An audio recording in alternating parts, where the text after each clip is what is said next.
Ready. Shri గురుభ్యో నమః. హరి ఓం. శ్రీ మహాగణాధిపతయే నమః.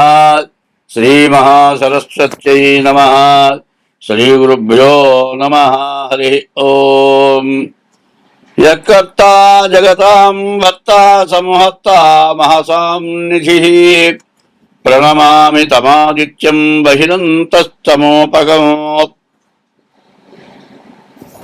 యకర్త, జగత్తు మొత్తానికి కర్త, అందరినీ రక్షించేవాడు, అందరికీ నిధి, ఏది ఏం కావాలి ఇచ్చేవాడు, అందరినీ సంరక్షించేవాడు భగవంతుడు. ఎవరా భగవంతుడు? సూర్య భగవానుడు. దేవుడు ఉన్నాడా లేడా అనే అనుమానం చాలా మందికి వస్తుంది. నా దేవుడు వేరు, నీ దేవుడు వేరు, ఇంకోటి దేవుడు వేరు అనుకుంటారు. కానీ అందరికీ కనబడే దేవుడు ఎవరు? సూర్య భగవానుడు. అందరికీ కనబెట్టే దేవుడు సూర్య భగవానుడు. అటువంటి సూర్య భగవానుడు, ఆయన లేకపోతే ఏమీ జరిగేది లేదు. అటువంటి సూర్య భగవానుడు వల్ల ఎండ కాస్తుంది, వర్షం కురుస్తుంది, చెట్లు పెరుగుతున్నాయి, పంటలు పడుతున్నాయి, తినటానికి ఆహారం వస్తుంది. అన్నీ ఆ సూర్యుడు భగవానుడి వల్ల వస్తున్నాయి. దేవుడు ఉన్నాడు అని నమ్మడానికి ప్రపంచ దేశాలన్నిటికీ ఒక్కడే సూర్యుడు. ప్రపంచ దేశాలన్నిటికీ ఒక్కడే సూర్యుడు, చంద్రుడు. అటువంటి సూర్యచంద్రుడు మరి అమ్మవారికి 2 నేత్రాలట. మరి ఆది పరాశక్తికి నేత్రాలు 2. ఆ నేత్రాలు సూర్యచంద్రుడు. అటువంటి నేత్రాలు అందరినీ సంరక్షిస్తున్నాయి. కాబట్టి అటువంటి అందరికీ కనపడేటువంటి భగవంతుడికి నమస్కారం చేసి 2026 సంవత్సరం ఆగస్టు నెల 8వ రాశి వృశ్చిక రాశి.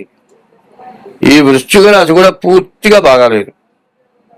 గురువు ఒక్కడు, రవి శుక్రుడు, ఈ 3 గ్రహాలు తప్పితే ఏ గ్రహాలు పూర్తిగా బాగాలేవు. అయితే ఈ రాశికి కుజాష్టమ దోషం. కుజుడు అష్టమంలో పడ్డాడు. ఎప్పుడైతే కుజుడు అష్టమంలో పడ్డాడో అనారోగ్యాలు, వ్యాధులు, కుటుంబంలో రకరకాలైన వ్యాధుల వల్ల విపరీతమైన ఖర్చులు రావడానికి బాగా అవకాశం ఉంది. కాబట్టి ఈ రాశి వాళ్ళు ఏం చేయాలి? ముందుగా డేట్ ఆఫ్ బర్త్ ద్వారా జాతకం చూపించుకోవడం చాలా అవసరం. ఇది మీరు చేయని పక్షంలో మీరు చాలా ఇబ్బంది పడతారు. రాహుకేతువుల మధ్య గ్రహాలు పడ్డాయి. రాహుకేతువుల మధ్యలో గ్రహాలు పడితే మీరు చేసే ప్రతి పని కూడా మీకు ఎదురు తిరుగుతుంది. మీరు ఎవరైనా సరే తను బతికే బతుకు తిరుగులో ఏదైనా సరే లాభం పొందాలని చేస్తారు, కానీ నష్టపడాలని చేయరు. ఎక్కడో ఎవరో దగ్గర ఇరుక్కుంటారు. ఈ రాశి వాళ్ళ పరిస్థితి చెప్పాలంటే, ఒక చీటీ బాడుకుంటే చోట, లేకపోతే ఒక ఇండస్ట్రీ పెడుతూ ఉంటేనో, హామీ సంతకాలు పెట్టారంటే వాడు డబ్బులు తీసుకొని ఎగ్గొట్టి వెళ్ళిపోతాడు. మొత్తం ఖర్చు మీ నెత్తిన పడుతుంది, మీ బాకీలు పడతారు, జైలు పాలవుతారు. ఇటువంటి పరిస్థితి అవసరమా? మీరు చాలా జాగ్రత్త పడాలి. ఈ రాశి వాళ్ళు ఎటువంటి ఇల్లు కానీ స్థలాలు కానీ అమ్ముతుంటే సాక్ష్య సంతకం పెట్టద్దు. డబల్ రిజిస్టర్లు, దొంగ రిజిస్టర్లు జరుగుతున్నాయి. ఇండస్ట్రీస్ పేరుతో డబ్బులు తీసుకుంటారు, నిన్ను హామీ సంతకం పెట్టిస్తారు, డబ్బు తీసుకొని పరారైపోతారు. నువ్వు, నీ ఆస్తులు, నీ కుటుంబం కూడా భ్రష్టు పడతారు. అటువంటి పరిస్థితి రాకుండా ఉండాలంటే ఈ వృశ్చిక రాశి వాళ్ళు చాలా జాగ్రత్తగా ఉండాలి. ఇప్పుడు ఉప్పు కారం వేసుకొని తిన్నా పర్వాలేదు, కానీ అధికమైన ఆదాయం, విపరీతమైన డబ్బులు వస్తాయి అని ఆశపడటం మాత్రం మంచిది కాదు. అటువంటి ఆశలకు పోయినారంటే మాత్రం మీ జీవితం చాలా భ్రష్టు పడుతుంది. అట్లా భ్రష్టు పడకుండా మీరు నిలబడాలి అంటే మీరు జాగ్రత్త పడటం చాలా అవసరం. స్వస్తి.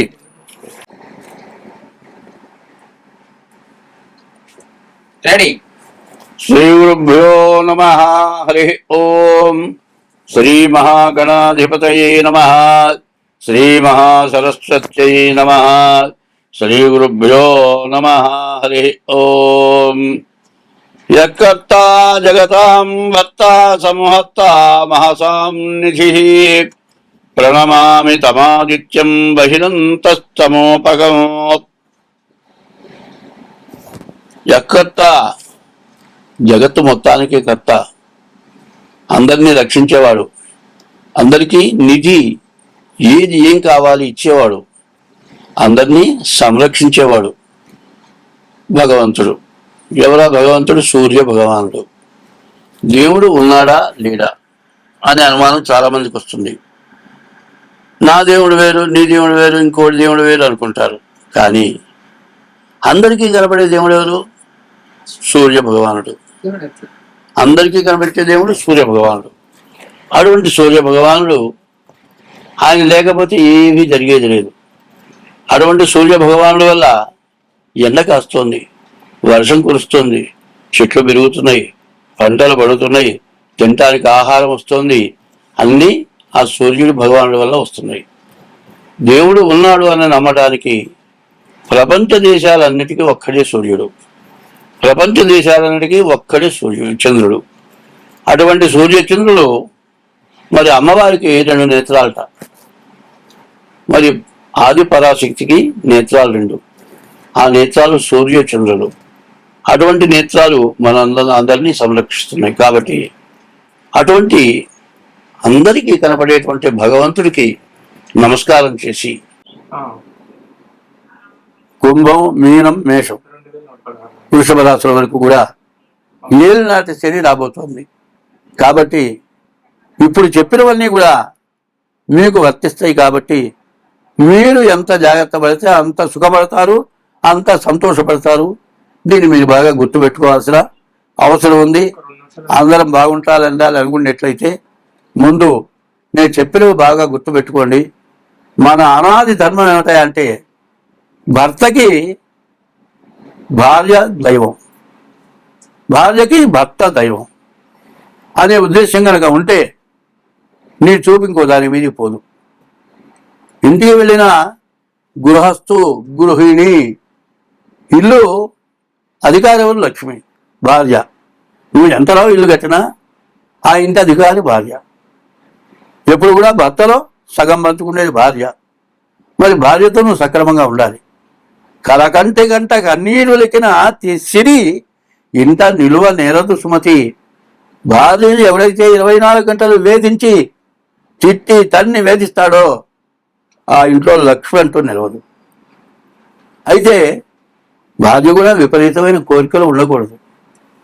మన కుటుంబానికి తగిన బాధ్యత నీ యందు ఉంటే, నీ పిల్లల మీద, నీ భర్త మీద, అత్తమామల మీద నీకు బాధ్యతలు ఉంటే ఎట్లా ఉంటావు? మంగళసూత్రం ఉంటే చాలు, అందరూ బాగుండాలి, వాళ్ళ తర్వాత నేను బాగుండాలి అంటే కిలో బంగారం కావాలని కోరుకోరు. ఎవరి కోరికలు వాళ్ళకి సక్రమంగా ఉంటే అన్నీ బాగుంటాయి. కాబట్టి ఇప్పుడు చెప్పింది ముఖ్యంగా ముందు వేయండి పెద్దానికి. ఇది వేస్తే అందరూ జ్ఞానం కలిగి బతకడానికి అవకాశం ఉంది. కారణం ఏంటంటే రోడ్డు మీదకి వెళ్తే హోటల్ ముందు ఎవరు జనం ఉంటుందా, బ్యాంకీ ముందు ఎవరు జనం ఉంటుందా, బ్రాందీ షాపుల ముందు రాత్రి 12 అయినా 1 గంట అయినా జనం విపరీతంగా ఉంటున్నారు. ఇది ఎందుకు ఇట్లా అవుతోంది అంటే అనవసరమైన కష్టాలు తెచ్చిపెట్టుకొని అవి తీర్చుకోలేక రాత్రిపూట తాగి నిద్ర పట్టక ఇంకో కొత్త అలవాటు చేసుకొని కిడ్నీలు పోగొట్టుకొని, లివర్లు పోగొట్టుకొని, హార్ట్ అటాక్ తెచ్చుకొని ప్రాణాలు తెచ్చుకుంటున్నారు. కాబట్టి ఈ చెప్పేది ఎవరిని నేను విమర్శించి మాత్రం చెప్పటం లేదు, ఎవరి మీద ద్వేషంతో చెప్పటం లేదు. మన ధర్మాన్ని మనం విస్మరించాము, మన ధర్మాన్ని మనం రక్షించుకోవాల్సిన అవసరం ఉంది. కాబట్టి ఇది తప్పనిసరిగా అవలంబించండి. అయితే నేను చెప్పేది అందరి మంచి కోరి చెబుతున్నా కానీ ఎవరిని ఉద్దేశించి చెప్పడం లేదు. స్వస్తి.